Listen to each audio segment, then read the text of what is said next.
Students, I hope आप सब अच्छे होंगे। बेटा, हम भारत की खोज बुक कर रहे हैं जो पंडित जवाहरलाल नेहरू ने लिखी थी जब वो आज़ादी की लड़ाई के दौरान जेल में बंद थे और वहाँ उन्होंने ये बुक लिखी थी।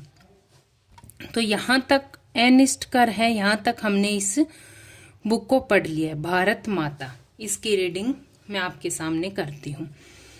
जब कभी मैं एक के बाद एक सभा में जाता तो श्रोताओं से, जो सुनने वाले हैं, उनसे मैं अपने इस राष्ट्र की बातचीत करता हिंदुस्तान की और साथ ही भारत की, जो जाति के संस्थापक भरत के नाम पर आधारित इसका प्राचीन संस्कृत नाम है।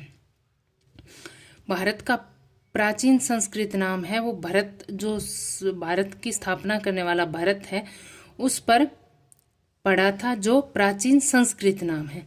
मैंने शहरों में से ऐसा कम किया क्योंकि वहाँ के श्रोता अपेक्षाकृत आधुनिक थे। जो शहरों के सुनने वाले लोग हैं वो आज ग्रामीण लोगों से ज़्यादा आधुनिक थे और वे अधिक दमदार भाषण की अपेक्षा करते थे।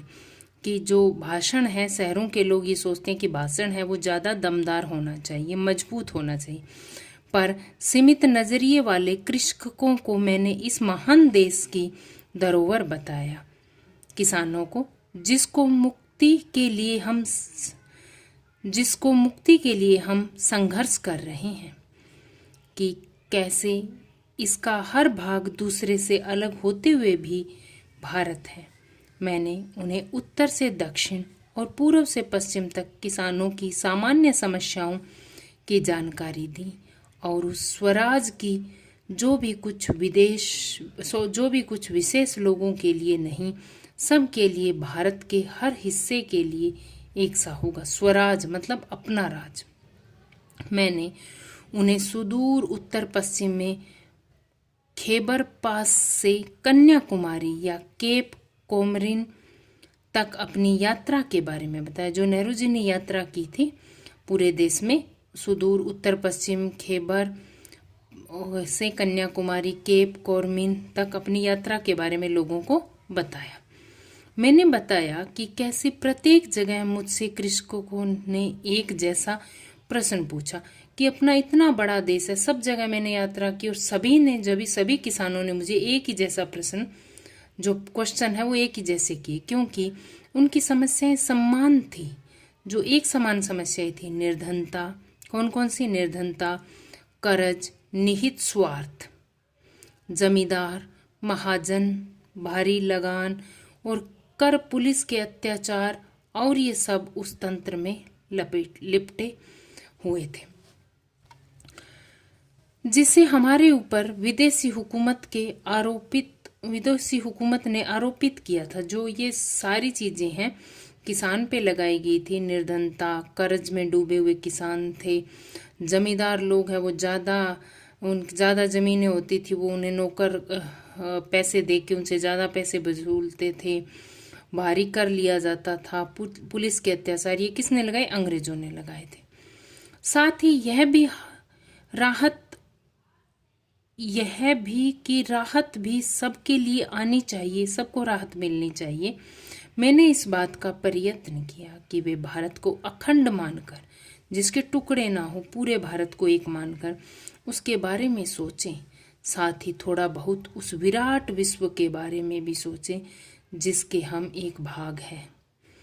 यह काम बहुत आसान नहीं था, पर उतना जटिल भी नहीं था जैसा मैंने सोचा था। हमारे प्राचीन महाकाव्यों, पुराण कथाओं और दंत कथाओं का उन्हें पूर्ण ज्ञान था। इस साहित्य ने अपने देश की अवधारणा से उन्हें परिचित करा दिया था। इन लोगों में से हमेशा कुछ ऐसे भी होते थे जिन्होंने भारत के चारों कोनों में स्थित धार्मिक स्थलों की यात्रा की थी।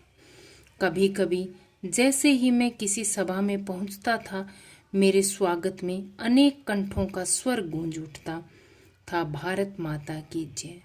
मैं उनसे अचानक प्रश्न कर देता कि इस प्रकार से उनका क्या आशय है। मेरा प्रश्न उन्हें मनोरंजक लगता और हैरान करता। उनकी ठीक ठीक समझ में नहीं आता कि वे मुझे क्या जवाब दें, और तब वे एक दूसरे की और फिर मेरी ओर ताकने लगते। मैं बार बार प्रश्न करता जाता, अनंत एक शक्तिशाली जाट जिसका न जाने कितनी पीढ़ियों से मिट्टी से अटूट नाता है, उत्तर में कहता है कि यह भारत माता हमारी धरती है, भारत की प्यारी मिट्टी। मैं फिर सवाल करता, कौन सी मिट्टी? उनके अपने गांव के टुकड़े की, या जिले और राज्य के सभी टुकड़ों की, या फिर पूरे भारत की मिट्टी?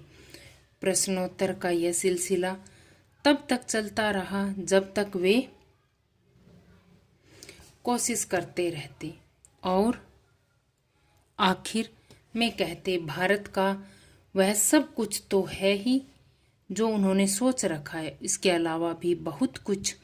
भारत के पहाड़ और नदियाँ, जंगल और फैले हुए खेत जो हमारे लिए खाना उपलब्ध कराते हैं, सब प्रिय है, किंतु जिस चीज का सबसे अधिक महत्व है वह है भारत की जनता।